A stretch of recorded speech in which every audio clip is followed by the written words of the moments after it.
Olá, está no ar o podcast Alesc Plural. Esse podcast, gente, tem um espaço democrático. Lembrando que ele é aberto para a gente debater aí temas super atuais, né? Apresentar exemplos de superação, de inclusão, também políticas públicas voltadas ao combate à desigualdade, preconceito, violência, saúde, empreendedorismo, enfim. Aqui o espaço é de vocês.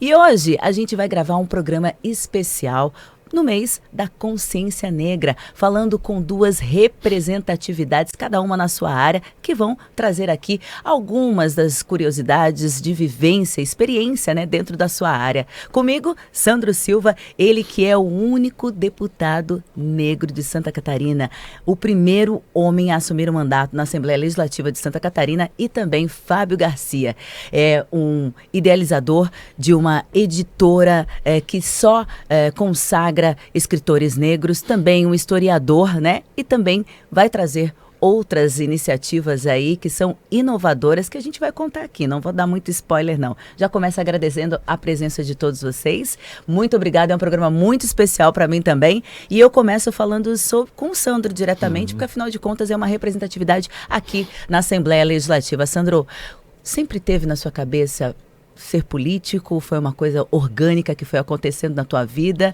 Como é que foi isso? Bom, primeiramente eu gostaria de agradecer imensamente o convite para poder estar aqui nesse podcast, né, ainda mais com o Fábio Garcia, né, uma referência no movimento negro aqui no estado de Santa Catarina, né, e contigo também, Amanda, né, que é a nossa referência, a nossa da visibilidade, né, para a gente. Obrigada. Na TV, nos meios de comunicação.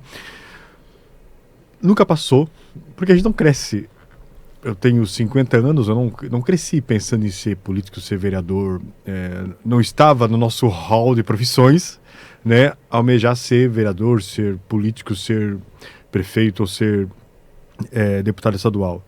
Foi uma coisa que de fato aconteceu de maneira orgânica, né, aconteceu através do meu envolvimento com a igreja, a partir do momento que eu comecei a trabalhar com educação, e em 2000 que foi que eu entrei de fato para essa questão de trabalhar mais com política, né? E foi em 2004 que eu percebi, poxa vida, eu acho que eu posso ser candidato a vereador. E foi quando eu decidi por entrar nessa vida, né, na vida pública. E para ti foi uma questão fácil? Tu teve um impacto muito grande, porque a realidade política não é uma realidade fácil, né? É corrida, tem que deixar muita coisa para trás, enfim, como é que foi essa adaptação, assim? É algo muito complicado, né? Quando eu ajudei um amigo em 2000, eu ajudei mais os bastidores, mas quando eu fui candidato em 2004, eu sempre fui muito pobre, né? A minha vida sempre foi de muita escassez financeira. E eu fiz uma campanha na época com R$1.500, imagina. Né, a gente catava Eucatex na rua para poder pintar, a gente ganhou doação de camiseta para poder estampar também à mão, a gente fazia cópias de xerox para poder fazer o material de campanha. Foi assim, desse jeito a minha primeira campanha. Então não foi na escassez mesmo, com alguns amigos. Eu tinha na campanha toda 4 pessoas que me ajudavam, que se revezavam entre estar trabalhando e me ajudando na campanha. Mesmo assim, naquele ano foi uma campanha bem exitosa.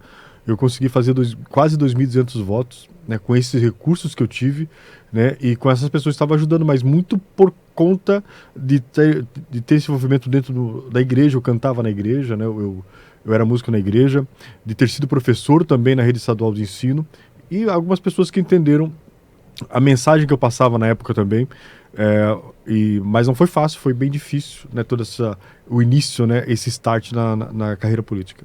Agora, Fábio, você sempre foi curioso, é um historiador nato, tem aí a sua editora, né, mas está sempre ainda em busca, né, de trazer essas referências que foram apagadas ao longo do ano, né? A história também sempre teve na tua vida, ser historiador também já estava, ou também isso foi levado de forma orgânica na tua carreira?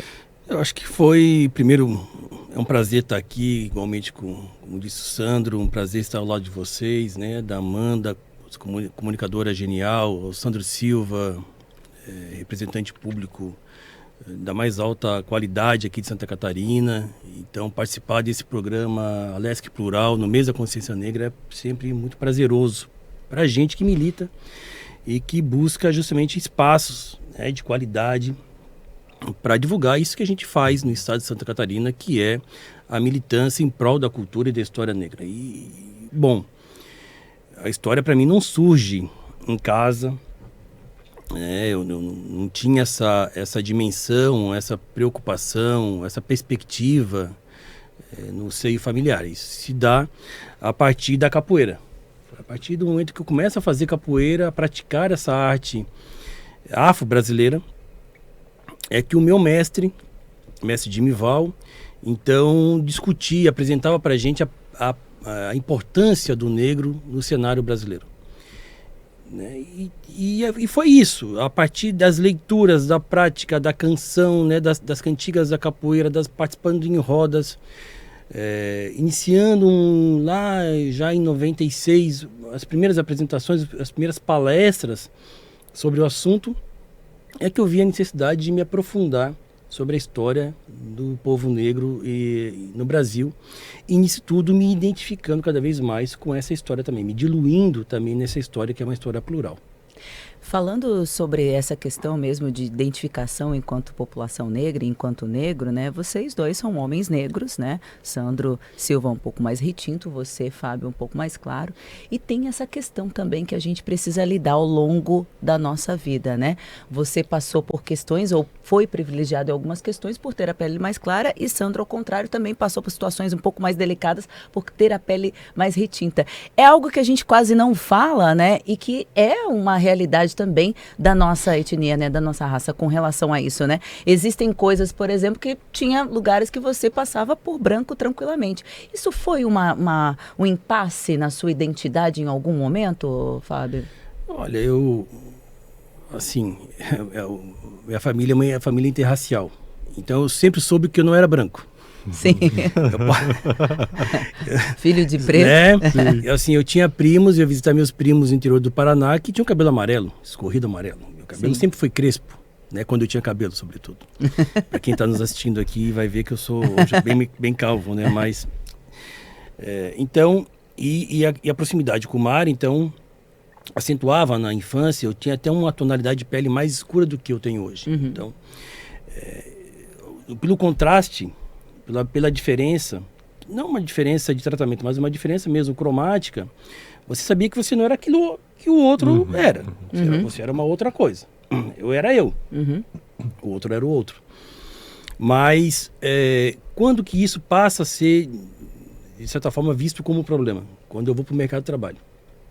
Então é no mercado de trabalho que nas relações interpessoais de trabalho é que eu vou ser nomeado como alguém menor por ser negro. Então, desde o meu início da minha trajetória laborial, eu já fui colocado em xeque, confrontado com a minha racialidade, né? E depois isso vai ser positivado na capoeira. Então, a grande virada para mim é a capoeira, que é onde vai trabalhar justamente a identidade, a valorização, né? E dali em diante, quando eu ajustei o prumo da minha negritude, né? Entendendo que no Brasil me reconheci, pronto, isso para mim basta, né? O olhar externo para mim hoje, ele não influencia, né? Eu brinco muito que assim, o olhar do outro não me diz nada, né? O que vale é aquilo que eu sei de mim, né? Como princípio, né? Obviamente que sem arrogância e sem prepotência, mas a gente tem que saber de si qual é o nosso propósito enquanto agentes sociais. E, sociologicamente falando, historicamente falando, a gente sabe que no Brasil nós temos uma diferença de marca. Aquilo que Horaci Nogueira, um sociólogo dos anos 40, 50, vai chamar de racismo de marca em detrimento a um racismo de origem, como a gente tem nos Estados Unidos. Então, nos Estados Unidos, por mais que a pessoa seja loira, mas desde que ela tenha lá um avô, um bisavô negro, aquela pessoa branca vai ser identificada como uma pessoa negra e pode, inclusive, requerer vagas ou acessos a políticas especiais para pessoas negras. No Brasil, nós temos uma ideia de marca. Então, quanto mais branco a pessoa for, menos incidência do racismo ela vai sofrer. né? Obviamente que se atrelado à ideia de um branqueamento, estiver também uma ascensão econômica. Porque o pardo, né, pobre é tão preto quanto. Né? O pardo com rico, ele passa tranquilamente. Mesma coisa o negro rico também, né? O negro rico também, em algum momento, ele vai acabar sendo embranquecido, né? Sendo aceito nos meios também, né? Agora, pegando esse gancho, o contrário para você, Sandro. Por ser um negro retinto, em algum momento isso foi uma barreira crucial, seja na carreira, nos relacionamentos e enfim, para tu ter um entrave em alguma ascensão sua, de alguma forma? A vida toda, né? A vida inteira. Eu sou professor, dou aula para ensino médio e aprendizagem lá no Senac, em Joinville, e de vez em quando eu falo para eles, olha, a vida inteira eu sofri em quadra da polícia, né? Porque não tinha nenhum motivo. Passando negro, pela rua. Tava passando na rua, parado. Uma vez estava parado no ponto de ônibus, a GRT veio, trancou a rua e me acusaram de ter roubado um notebook no Miller. Eu era o primeiro negro à esquerda, eles foram lá e pararam e fizeram passar a maior vergonha da minha vida. E o Fábio falou um negócio interessante, que é a questão de se reconhecer, né? Porque sempre foi muito difícil ser negro em Joinville. Porque, imagina, convivia a totalidade de brancos, né? Era o único negro em qualquer lugar que eu ia. E aí, as pessoas chegavam quando eu era menino, falavam assim, poxa, mas tu não é tão negro assim. E eu acreditava nisso, né? Porque teu nariz é assim e tal, e eu olhava pro meu nariz e achava que o meu nariz não era tão grande. Achatado, com os traços, pô, de fato, eu acho que eu sou quase branco. Né? E cresci com isso. Só que aí, quando a gente vai para o mercado de trabalho, tinha ainda a prática de colocar vagas para pessoas de boa aparência, vagas para recepção, isso, aquilo e tal. Nessas vagas eu não conseguia ir, nem ousava ir, porque eu sabia que ser negro em Joinville naquela época era ser feio, né? Ser feio, ser fedido, né? Aquela coisa, né? E eu não ia nessas vagas. Mas quando eu só fui me reconhecer enquanto negro de verdade, foi quando eu comecei na política, né? Aí a Alessandra Bernardino tem um papel importante nisso aí, de me fazer entender homem negro. E aí quando me reconhece, parece que, vira uma chave na gente, né? Cai a ficha, a gente, poxa, é algo muito louco isso, né? De se entender, de entender que tudo isso aqui, né? A coisa da melanina tem o seu valor também, né, nesse contexto todo, mas sempre foi muito difícil nas relações afetivas, nas relações de trabalho. Em 2008, eu fui para minha segunda campanha, a campanha que eu venci, para vereador lá em Joinville, e tinha o tio de um auxiliar de campanha meu que falou o seguinte, olha, o dia que um negro for eleito vereador em Joinville, eu vou andar pelado aqui, em Joinville. Eu vou sair pelado. Ele desafiando, né? Não vi andar pelado até hoje, não queria ver, mas ele não pagou a promessa. E tem uma outra questão. Muita gente vai dar graças a Deus. Graças a Deus, inclusive eu. E tem outra questão também lá em Joinville. O primeiro emprego formal que eu consegui foi numa empresa lá na Whirlpool, antiga Consul. Eu não tenho medo de falar isso. Mas era uma área que, na época, eu era banguela. Né? Era banguela e tal. Poxa, me deram uma ficha na Multibras e falaram assim, olha, tem uma ficha aqui, quer trabalhar? Eu falei, olha, posso ir, mas eu sou banguela, não sei se eu vou conseguir, né? Porque eu tinha quebrado o dente com 11 anos, brincando de pata cega, minha mãe não tinha dinheiro para arrumar, e aí, vou lá tentar e conseguir, passei na entrevista tranquilamente. E quando eu fui ver a vaga que era para trabalhar, era uma vaga na lã de vidro. E quando eu chego lá, só tinham negros trabalhando. Só negros. 94 isso. E eu olho pra lá e pergunto, tá, mas por que só tem negro aqui? Ah, porque os negros têm a pele mais forte pra lã de vidro, que elas estavam um fiapo, né? Cacos de vidro assim, fiapos de vidro. A pele mais forte pra trabalhar com a lã de vidro. E naquela época eu achava assim, poxa, então a gente é um Luke Cage da vida, né? Pele impenetrável, aquela coisa toda. Mas hoje eu entendo, depois que eu percebi, que eu me reconheci enquanto negro, pensei, caramba, é só racismo isso. Era só racismo, nada comprovado cientificamente, só racismo. Uma linha com 100 pessoas negras, que só trabalhavam ali, tá? Os negros só trabalhavam ali. E aí é um negócio que a gente passa a se entender todo esse processo de racismo percebendo isso, né? E interessante, né, Amanda, aqui em Joinville, pegando o gancho do Sandro, que quando a pessoa fala que vai andar pelada, porque se um negro for vereador, a pessoa esquece que nós tivemos no início do século XX não só um vereador, mas um comerciante industrial em Joinville chamado Abdon Batista. Isso, que foi prefeito, e né? que foi prefeito da Exatamente. cidade. Prefeito. A gente Então, já falou sobre isso, né? já trouxe Abdon em alguns especiais que eu fiz e é isso, né? É o apagamento mesmo. E onde é a rodoviária hoje era um território dele, era terreno do Abdon, que o Abdon cede para a prefeitura para a construção da estação ferroviária, entende? De Joinville. Então, esse apagamento da memória, da importância, desconhecimento, por vezes justificam falas racistas no sentido de dizer, mas vocês nunca ocuparam isso aqui não é para vocês. E como a gente não tem, Amanda, às vezes elementos históricos para refutar aquela fala no primeiro momento, a gente engole, a gente aceita. Né? Se o Sandro tivesse de pronto o Abdon no momento, eu estaria. Olha, meu filho, então tira tua roupa e vai andar pelado por aí. A gente fica sem resposta. Desde já, né? Desde já, porque, olha, não só tivemos um prefeito como um governador, que é o Abdon Batista, que vem de Joinville. Sandro, só para finalizar, dando continuidade aqui, você lembra na sua passagem aqui, você teve por 3 momentos, somando aí quase 2 anos, Sim. é isso, né? Como deputado estadual. Você lembra de algum feito, algum entrave que você teve na sua passagem por aqui?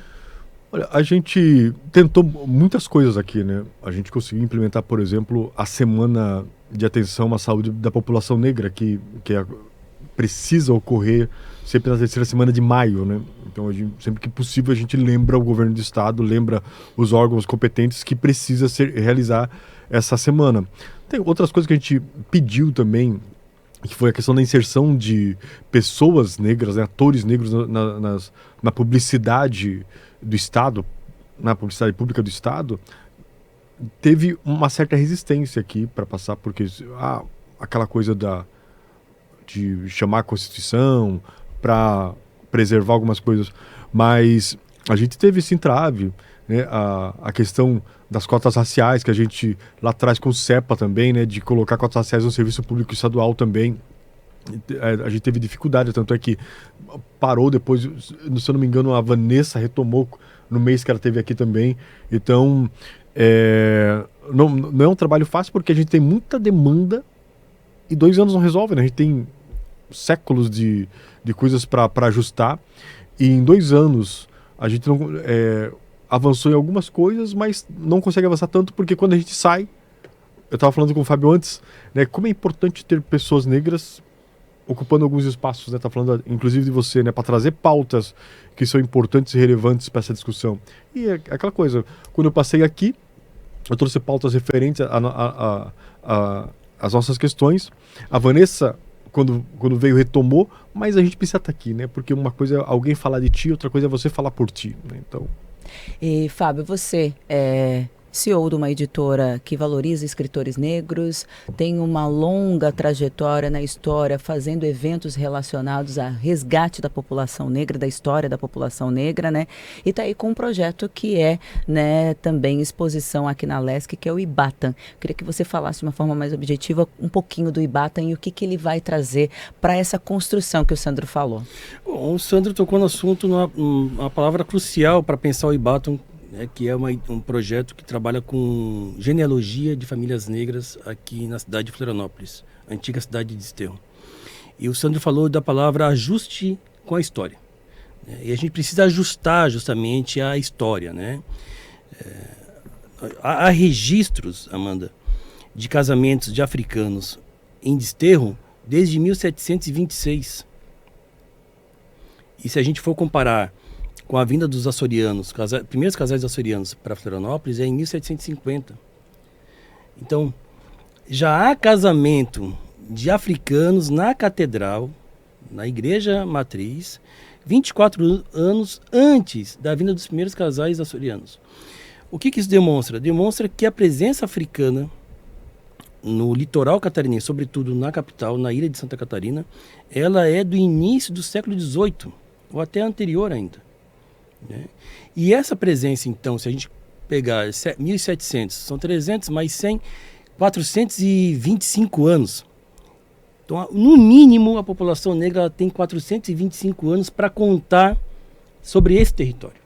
E é sobre isso que o IBATA, então, visa lançar, provocar questionamentos, né, lançar novos olhares a partir de uma documentação vasta de registro de batismo, casamento e óbitos, todos os documentos eclesiásticos da Igreja Católica, que a nossa equipe teve acesso, está transformando tudo isso em dados de livre acesso a qualquer pessoa no mundo a partir do nosso site, ibatam.com.br.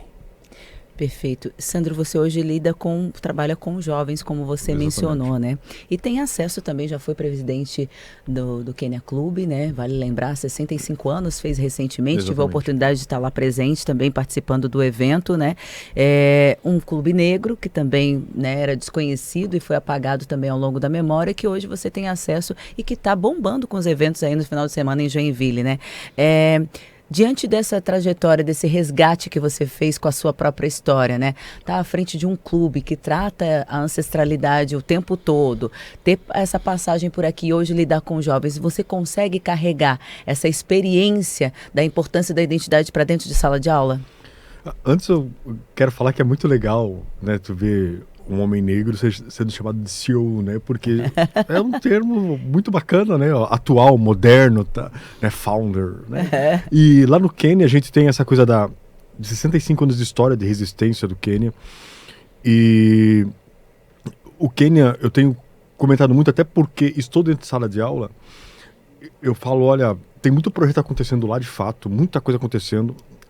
Tem uma hora que a gente não dá conta de tudo que acontece lá dentro, mas eu falo lá para eles que a gente precisa virar a chave também no sentido de possibilitar que os nossos adolescentes, os nossos jovens conheçam essa pegada atual de startups, da educação, empreendedorismo. Eu tenho insistido isso, né, com a empresa Arte Brasil, que escreve esses projetos nossos, que a gente precisa daqui para frente pensar nisso aí, para possibilitar que os nossos jovens, os negros de periferia, também estejam conhecendo esse mundo de inovação e tecnologia.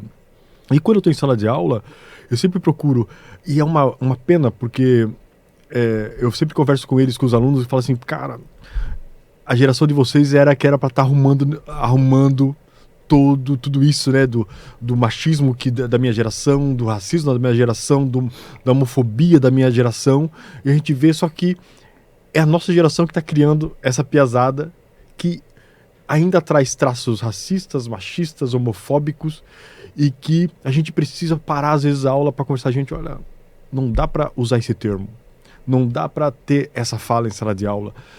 E também tem outras questões. A escola que eu dou aula é uma escola particular e tem bolsistas lá, e alguns bolsistas são negros. E teve um episódio que uma bolsista, uma menina negra, teve que sair porque não tinha passagem de ônibus, porque eles ganham uniforme, ganham material, ganham tudo que eles precisam, só que eles precisam ir para lá, precisam comer lá. E mesmo assim a família não consegue, né, pagar passagem de ônibus, porque são 300 e tantos reais por mês de ônibus, mais alimentação, porque eles ficam o dia todo lá. E é um debate que eu estou levando para dentro do Kenya Club também, que a gente precisa de alguma forma ajudar na permanência dessa piazada quando vai para a escola particular. É uma realidade, né? Tanto da particular quanto que é manter, né? É porque, mas na pública hoje, graças a Deus, tem, né? Eles conseguem almoçar, conseguem jantar, né? Tem transporte. Mas quando eles vão para particular, que é um espaço difícil de estar, né? Que garante alguns acessos também, eles não conseguem permanecer. E aí a gente começa a ter esse apagamento da nossa gente dentro disso aí. E tira deles algumas possibilidades também, porque ali também tem algumas redes que vão sendo criadas. Então a gente precisa, em algum momento, pensar nisso. Eu estou levando isso para dentro do Quênia, para a gente conseguir, de alguma forma, construir alguma forma de garantir a permanência dessa galera em escolas particulares também, né? Então isso é imprescindível, importante, para que a gente consiga ampliar o debate também dentro das escolas particulares, né? Tem uma coisa interessante falando do Quênia, né? Eu acompanho a trajetória do Quênia mais de perto, sim, tem um pouco tempo.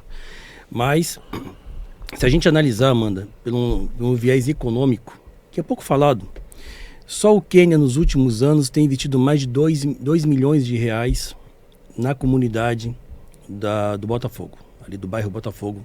Floresta, né? ali, né? No Floresta, em Joinville. Mais de 2 milhões.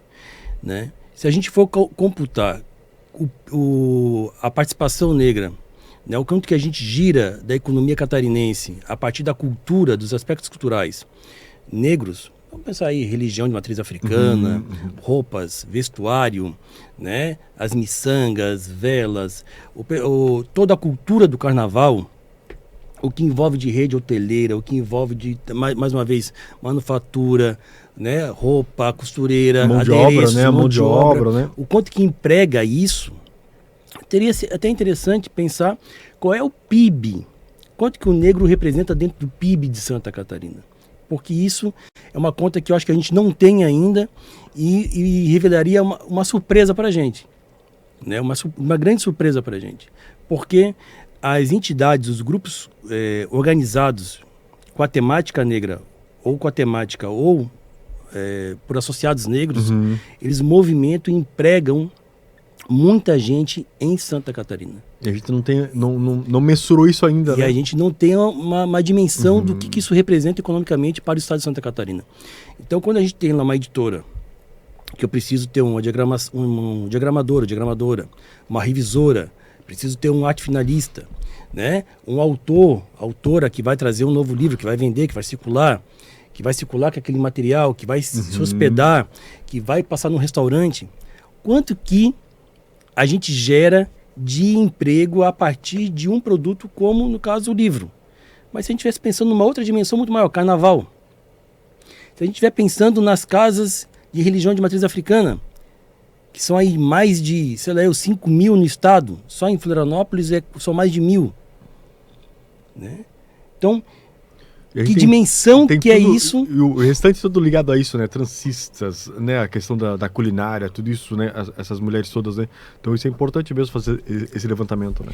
Bom, gente, a gente está indo para o final. Teria muita conversa daqui, dava para 3 podcasts no mínimo, mas eu vou perguntar de uma forma bem objetiva, porque eu quero falar sobre o Fábio vem sendo, claro, né? Reconhecido de N formas, já foi reconhecido pela Academia de Letras Militares Estaduais, recebeu inúmeras medalhas que eu ficaria aqui um tempão falando, mas tem reconhecimento vindo pela frente. Eu não sei se tu pode adiantar alguma coisa. Eu tinha que perguntar no podcast, obviamente, né? Pode adiantar, Fábio? A gente tem mais coisa para comemorar, porque a vitória dele é sempre a nossa também, né, Sandro? Eu acho que é isso. Eu acho que tem uma vitória que é coletiva, obviamente que ela tem uma dimensão individual, mas ela é muito coletiva. Primeiro, a defesa da tese, doutorado, sobre um grande intelectual negro que foi Ildefonso Juvenal, ocorreu agora em setembro. Que é o menino dos olhos do Fábio. Isso, 20 anos de pesquisa sobre Ildefonso. Dia 24 de novembro agora eu recebo a comenda, a medalha Cruz de Souza, mérito cultural de Santa Catarina, a maior honraria do estado. E no dia 12 de dezembro eu recebo a honraria como personalidade literária do ano pela Academia Catarinense de Artes e Letras. Então, são aí as ações, as premiações coletivas, né, que a gente acaba recebendo por esse fruto, mas que em torno de cada ação, de cada projeto, há sempre uma grande equipe que compõe essas atividades. Né? Nunca é uma atividade, um crescimento e um ganho individual, longe disso. Agora, Sandro, você também é muito renomado pelos seus alunos. Volta e meia nas redes sociais tem um aluno fazendo alguma homenagem para o Sandro. Trabalho incrível que está sendo feito com os jovens, né? E que vem crescendo aí. Mas a política não está no seu caminho, não está nos seus planos. Como é que é isso? Não parou para pensar? Enfim. Eu não penso em política hoje, né? Eu estou... como diria Fernanda Torres, estou totalmente satisfeito dentro da sala de aula. Eu gosto demais de dar aula na sala de aula. Eu vejo como uma forma também de... Política a gente faz o tempo todo, de trabalhar essas questões todas, né? Eu acho muito legal estar na sala de aula, porque eu consigo tocar na questão do racismo, eu consigo tocar na questão de conscientização, nos mais diferentes aspectos, né? Mas hoje eu digo assim, não tá. Né, já estive mergulhado, imerso demais na questão política, mas hoje não está. Estou gostando demais de estar na sala de aula, né, e fico feliz demais, né, o Fábio eu conheci mais agora, né, quando ele estava fazendo o documentário do Quênia Clube lá, um trabalho fantástico, né, e minha admiração, né, só aumentou, né, e espero que a gente consiga no futuro, né, tá junto em outras questões, mas só para finalizar e reafirmar, hoje não está mesmo, né, não penso em estar na política hoje. Onde é que a gente acha o documentário do Quênia? Tá no YouTube, né? Tem um canal do Quênia Clube, né? Tem o canal do Quênia Clube, então a gente vai postar lá o documentário. Endereço eletrônico do Ibatam, tem a exposição aí até o final do mês aqui na Alesc, para contar um pouquinho do trabalho do Ibatam, mas como é que a gente acessa? www.ibatam.com.br e exposição no Hall da Alesc até o dia 19 de novembro deste ano. Ok, ela fica então até o dia 19, mas vocês podem ter acesso também, tem material que vai constar no site da Alesc, mas qualquer um pode acessar e fazer a busca ali sobre qualquer, um sobrenome, alguma coisa, funciona bem simples de mexer. De mexer, acesso sem nenhum tipo de formalidade ou preenchimento de cadastro prévio. É um site que a gente alimenta todos os dias, então o que eu pesquiso hoje pode estar mudando amanhã, a partir do próximo ano com uma inteligência artificial inserida dentro do nosso site. Então, para as mais de 5.000 trajetórias individuais que nós temos cadastrados, a nossa inteligência artificial vai produzir uma mini biografia e as genealogias possíveis para cada um desses indivíduos. Então, é algo revolucionário no Brasil, nós não temos nada parecido. E dia 21 de novembro agora estarei indo a Salvador apresentar esse nosso caso de sucesso para que os nossos irmãos lá de Salvador possam também iniciar o processo de genealogia afro naquela cidade.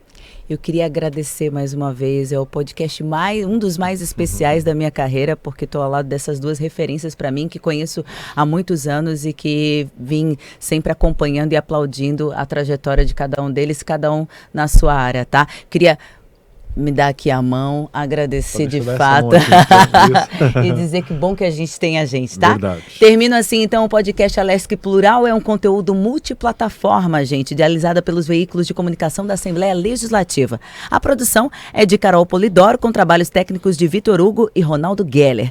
Não esquece, hein? Siga a gente nas nossas redes sociais, @Assembleia SC, para ficar sempre bem informado. Obrigada pela companhia, até o próximo episódio. E não esquecem, Alesc Plural tá sempre junto com você.